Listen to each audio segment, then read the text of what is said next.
El modelo Uppsala para nosotros ha sido un ejemplo muy chévere en el sentido de que no todas las teorías de la internacionalización son aplicadas 100%. Este es uno de esos ejemplos donde nosotros dimos cuenta. eh, el modelo propone que la internacionalización, que los procesos de internacionalización son procesos graduales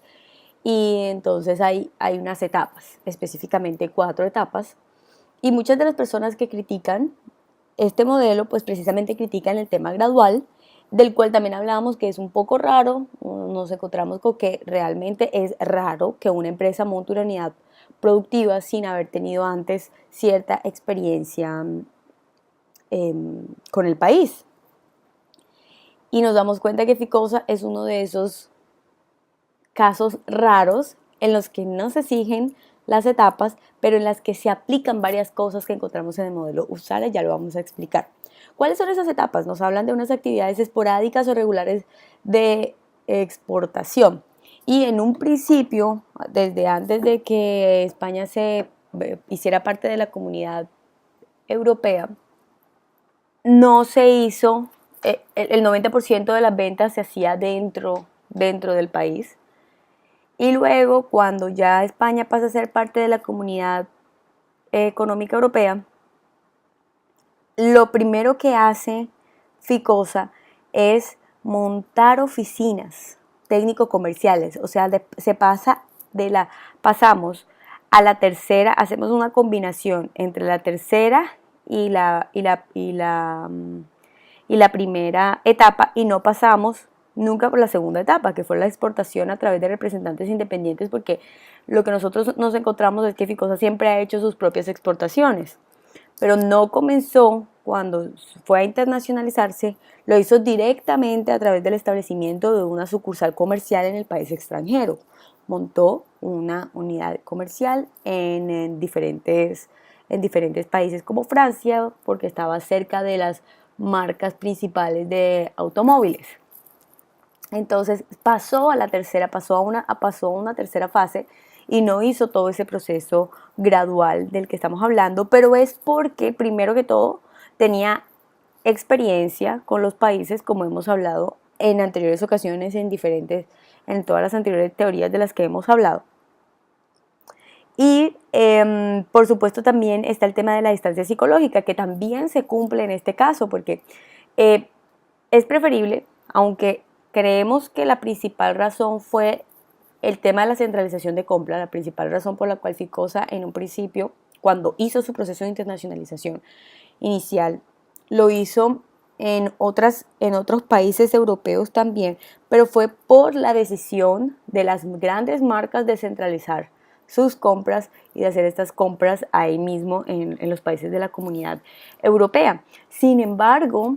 también creemos que pues, el tema de la distancia psicológica del que nos habla el modelo Uppsala tuvo mucho que ver, que tiene que ver pues, con eliminar las barreras de lenguaje, de cultura, política, educativa o de desarrollo industrial. Y también nos damos cuenta que si bien ellos pudieron irse a otros países, no lo hicieron sino hasta que el mercado se los exigió prácticamente, que fue cuando vino el tema de la recesión y ya las marcas de automóviles, que eran los clientes principales de Ficosa, dijeron no, ya no podemos comprar aquí en Europa porque nos sale mucho más barato comenzar a comprar de otros lados del mundo, entonces ya nuestra centralización de compras se va a acabar. Ahí fue cuando ya Ficosa entonces decide también expandirse a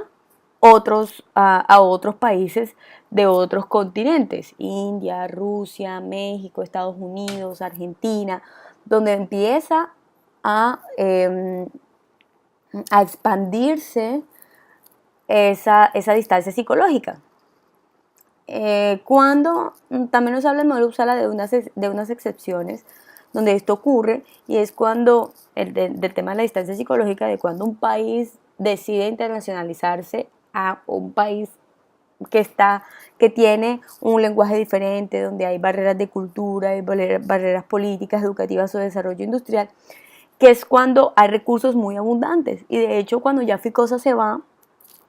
pues se va tranquila porque tiene mucho dinero, entonces pues no es tanto el riesgo. Y también la empresa ya tiene mucha experiencia en mercados similares. Ya Ficosa tenía experiencia en su mercado, ya tenía muchos años, ya había crecido, ya se había consolidado, entonces podía darse el lujo de irse a países lejanos, porque también nos damos cuenta que él hizo ese salto, o sea, se fue detrás de las marcas, ellos no decidieron seguir expandiéndose por Europa, sino que de estos 3 países europeos donde ellos se encontraban, pasaron directamente a otros continentes. Entonces, este es un caso muy interesante para nosotros, el tema del modelo Uppsala versus Ficosa, porque cumple algunas de las características de esta teoría, cumple también con los críticos que dicen no siempre este proceso se da de manera gradual, hay algunas condiciones de algunas empresas que les permiten saltarse uno u otras etapas e incluso vemos que puede haber una mezcla